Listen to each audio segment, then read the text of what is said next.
السلام علیکم دوستو، آج ہم آپ کو بتائیں گے نظر کی حفاظت۔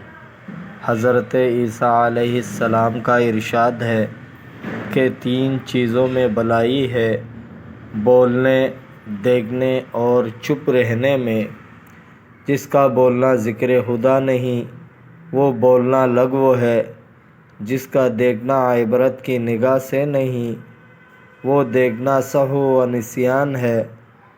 جس کی خاموشی اپنے انجام پر غور کرنے کے لیے نہیں، اس کی خاموشی بیکار ہے، کیونکہ تفکر ہی سے دنیاوی میلان ختم ہوتا ہے، پسندیدہ چیزوں کی تمنا مرجھا جاتی ہے اور انسان غور و فکر کی عادی ہو جاتا ہے۔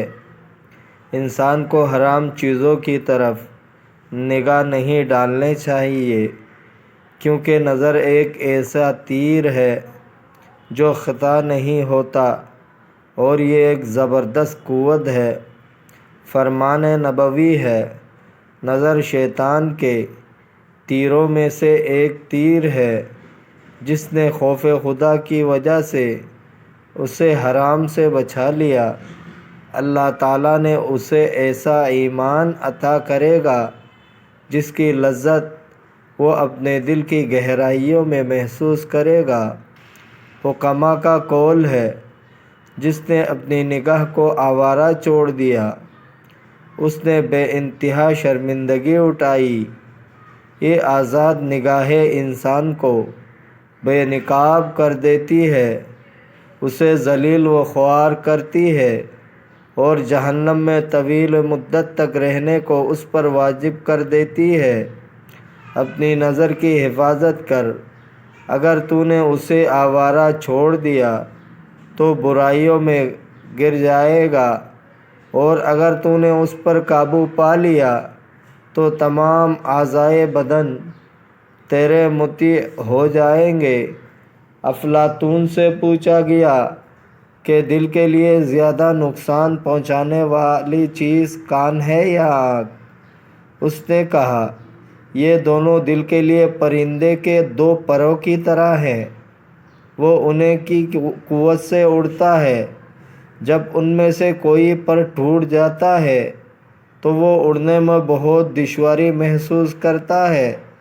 حضرت محمد بن ذو کا قول ہے کہ اللہ تعالیٰ نے ہر ذی قول کے لیے یہ سزا رکھ دی ہے کہ وہ ہر اس چیز کو دیکھنے پر مجبور ہو جاتا ہے جس سے وہ نفرت کرتا ہے۔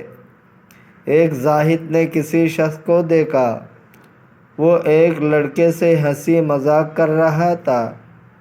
زاہد نے اس سے کہا، اے عقل کے اندھے، تجھے کراماً کاتبین اور محافظ فرشتوں سے بھی شرم نہیں آتی، جو تیرے اعمال لکھ کر انہیں محفوظ کرتے جا رہے ہیں اور تیری برائیوں کے گواہ بن رہے ہیں اور تیری ایسی پوشیدہ برائیوں سے واقفیت حاصل کر رہے ہیں جن کو تو لوگوں کے سامنے کرنے سے گھبراتا ہے۔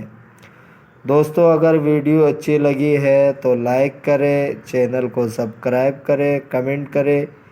اپنے بہت سارے خیال رکھیے گا۔ ملتے ہیں اگلے ویڈیو میں۔ اللہ حافظ۔